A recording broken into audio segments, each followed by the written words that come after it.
Ladies and gentlemen, welcome back to the Takeoff once again. Week number 2 for us here. And what an amazing week it was last week as top teams holding on. Well, almost all the top teams. Madrid couldn't hold on. Yeah. I told you. I know you told me. Ottoman did his thing, but this week we even got more games because as the season goes on, it gets crazier and crazier. Game of the week for me, although there's a lot of them, has got to be Olympiacos Virtus. No, Virtus is at that position where they feel like they're just not holding on yet, and Olympiacos feels like they're rolling. What do you think, Dane?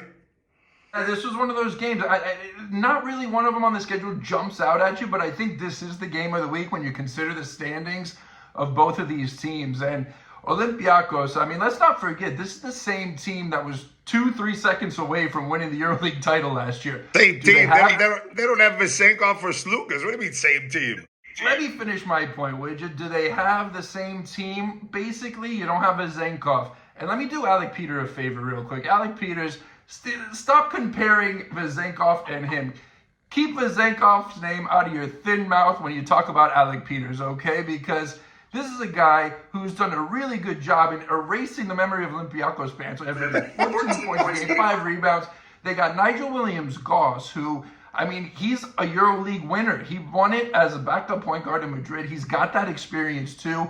They may not have the same team, but they do have that same sort of experience. It's a team that I don't count out. Virtus, though, little worried about them after seeing Toko Shengelia go down. The ankle injury, that's huge. They say it's day to day, but you never know. And I mean, do they have the best player in EuroLeague history to wear green hair in Isaiah Cordier? Of course they do. But the big guys, they don't convince me at all. Dunstan and Zizic, if it was 2019, maybe I'm buying the argument. But Bellinelli's got to have a rock star final stretch of the season for them to keep their spot. Bellinelli's killing it this year, but he's not going to kill the momentum that Olympiacos has. They won the Greek Cup, and as their hangover gift, they went into Zalgiris and beat Zalgiris by 20. They're 9-4 at home. Virtus 5-8 on the road. Bartzokis has got this team rolling at the right time of the season. I got to go all day with Olympiacos, but we know what happened last week when I said it was all about Madrid. But like I said, watch out for my boy Rocky Bellinelli. I mean, that guy looks like Rocky, doesn't he? And if he's in the locker room going, "Hey, I could score 30 points, and you could score 30 points. We all could score 30 points." Can he score his age though? He's 38.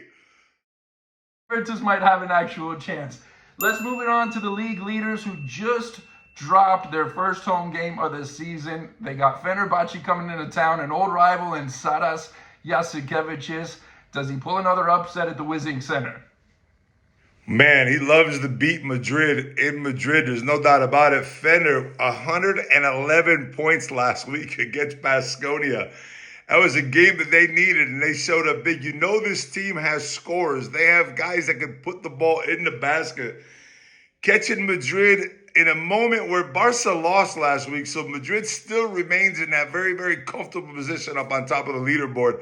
Nothing for them to worry about. But, as you always say, Madrid's coming off a loss. Better watch out.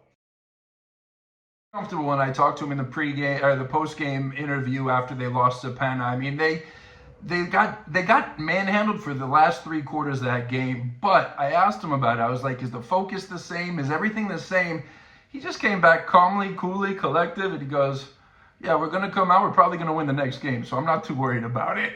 But if Fener come into the Whizzing Center and do what Panna did to Madrid, which is beat them at their own game. Panna used the fast break. They shut down Madrid in the transition, and they killed them in transition. What Fener does that can really hurt Madrid is they can shoot the 3 like nobody else.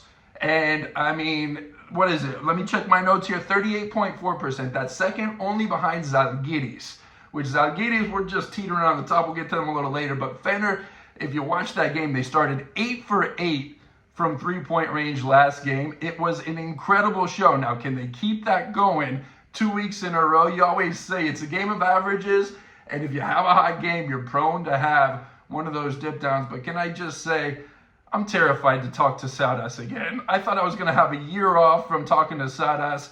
And man, if that guy can...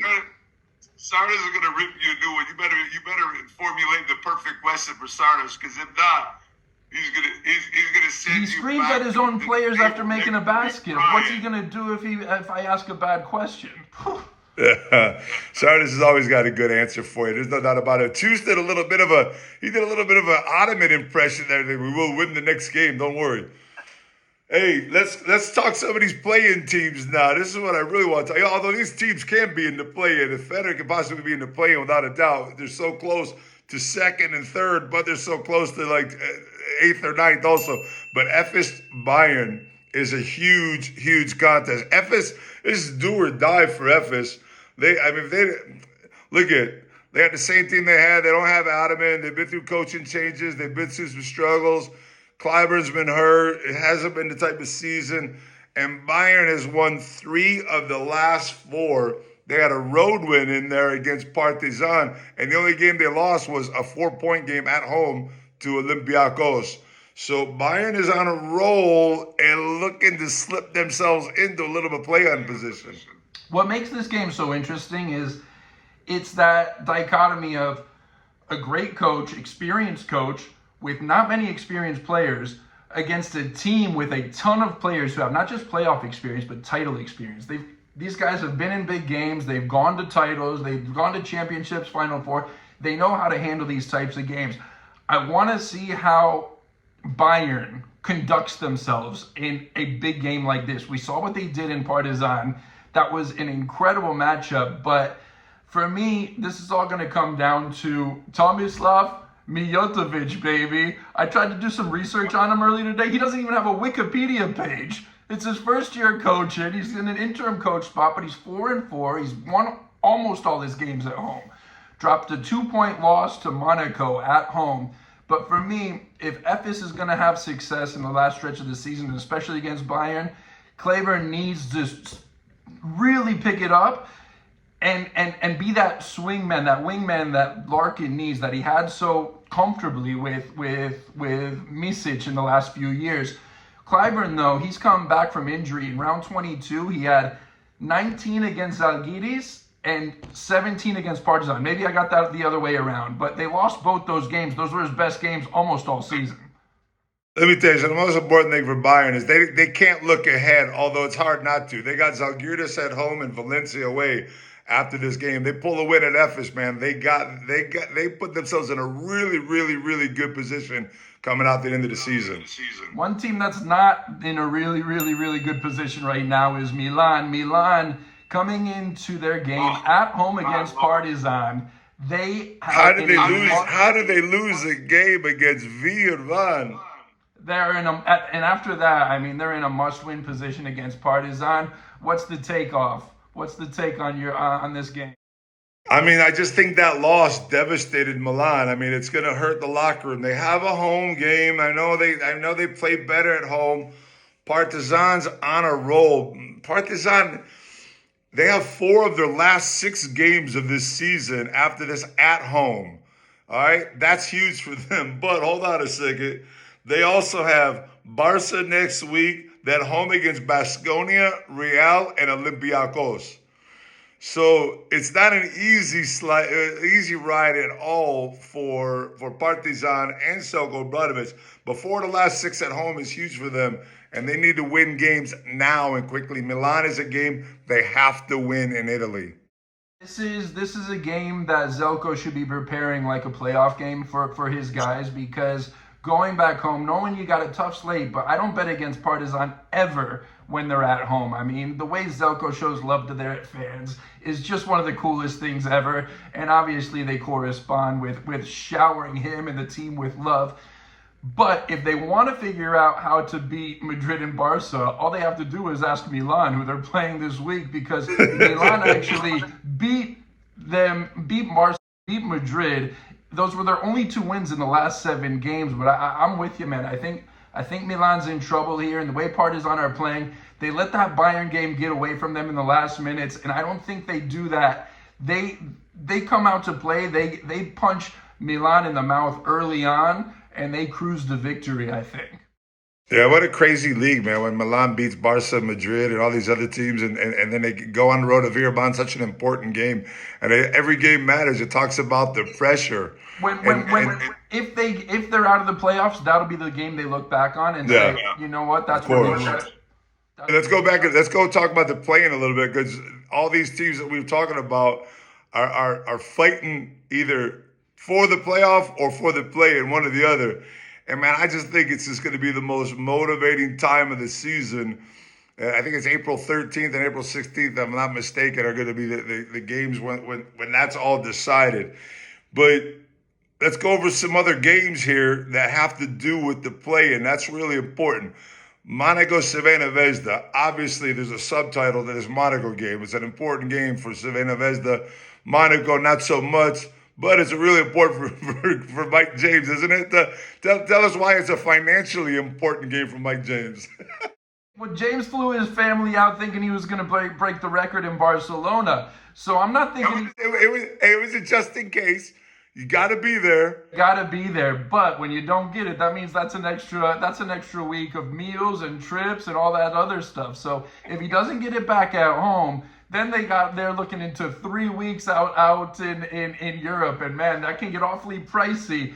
But I don't think we have to wait another week for this. And let me say, when he does, if and when he does, which I think he will this week, he's going to not just become the best scorer in the league, but he'll be 1 EuroLeague title away from being the best player in history of the EuroLeague. Man, those are big words right there. Spanulas.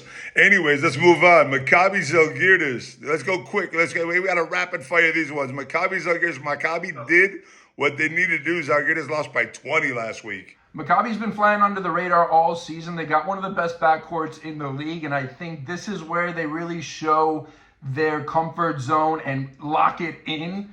They crush Zalgiris, and they start rolling here towards the end of the season. Spanish Derby in Valencia and Barcelona. After slipping up against Monaco, Valencia, do they have any more in the tank?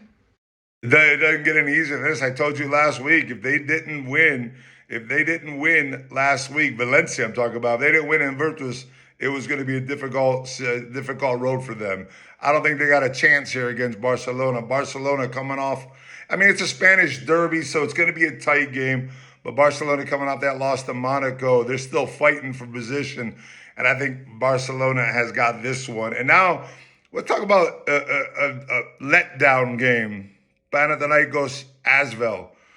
I mean, is there any way Asvel can continue to be the spoiler and go to Oaxaca? After beating Madrid, you expect a little letdown, but not against Asvel Villabon. I mean, Adaman is not going to let his team come in. He's going back to the Oaxaca. He's got all the momentum on his side. They're sniffing that top 2 spot, which is going to be a big thing when the Final Four comes and once obviously the playoff comes too.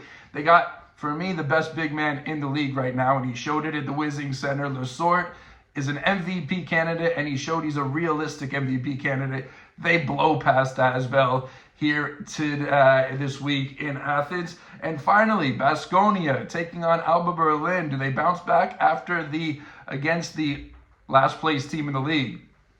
Baskonia has to bounce back. I need to go up to Victoria to do some games in the play-in and the play-out, as always, and whatever you want to call it.